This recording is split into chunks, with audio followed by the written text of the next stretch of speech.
मध्ये नमस्ते. आजची रेसिपी ॲपलची चटणी.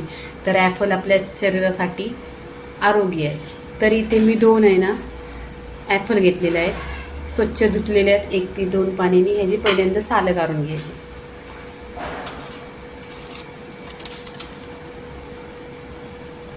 इथे ॲपलची सालं काढलेली आहेत. सालं काढून जास्त वेळ ठेवायचं नाही. जेव्हा आपल्याला चटणी बनवायची तर लगेच सालं काढायचं आणि इथे किसणी घ्यायची. या साईडनी जार येते, ह्या साईडनी एकदम बारीक येते.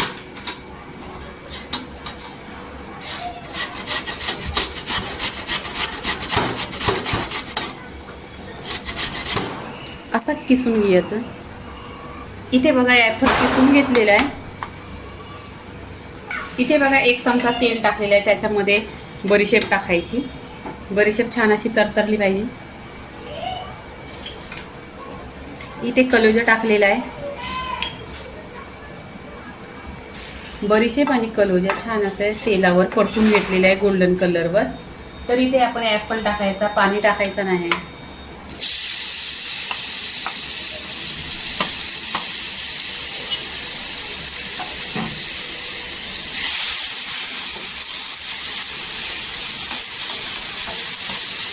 इथे तेलावर परतत जायचं.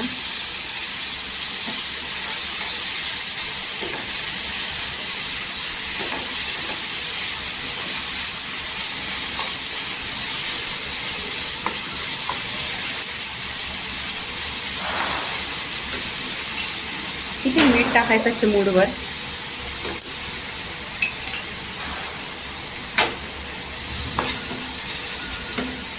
इथे आमचूर पावडर आहे अर्धी चमचा.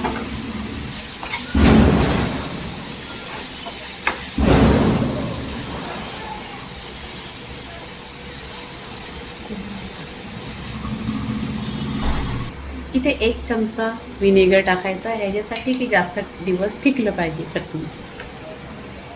इथे कलरसाठी काश्मीरी लाल मिरची पावडर टाकलेली आहे 1 चमचा.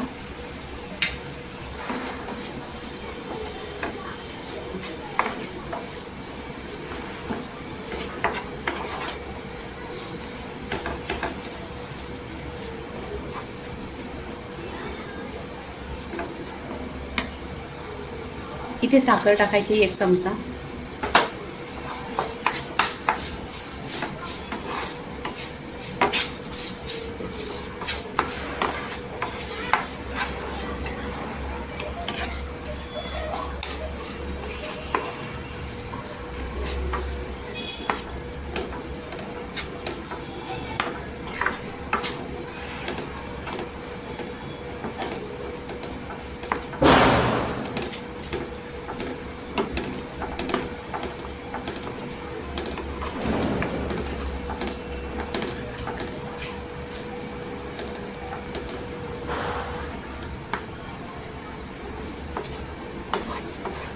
इथे चटणी बघा छान अशी झालेली ना, कलर पण बघा सुरेख आलेला आहे.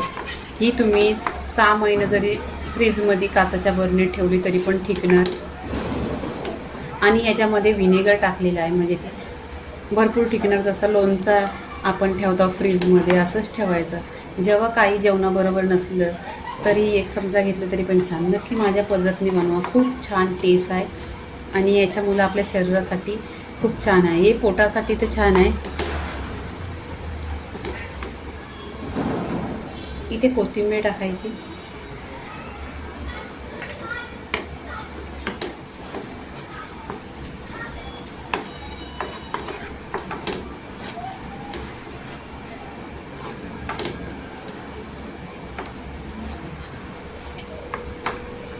इथे ॲपलची चटणी बघा अशी छान झालेली आहे. ॲपलमध्ये विटॅमिन सी आहे आणि लहान मुलांसाठी पण छान आहे, मोठ्या माणसांसाठी पण. मोठी माणसं ॲपल खात नाही, तर अशी चटणी खायची जेवणाबरोबर, म्हणजे आपल्या पोटामध्ये ॲपल जातो. तर इथे ॲपलची चटणी झालेली आहे. लाईक करा, शेअर करा, सबस्क्राईब करा आणि नेहमीच खात राहा. धन्यवाद.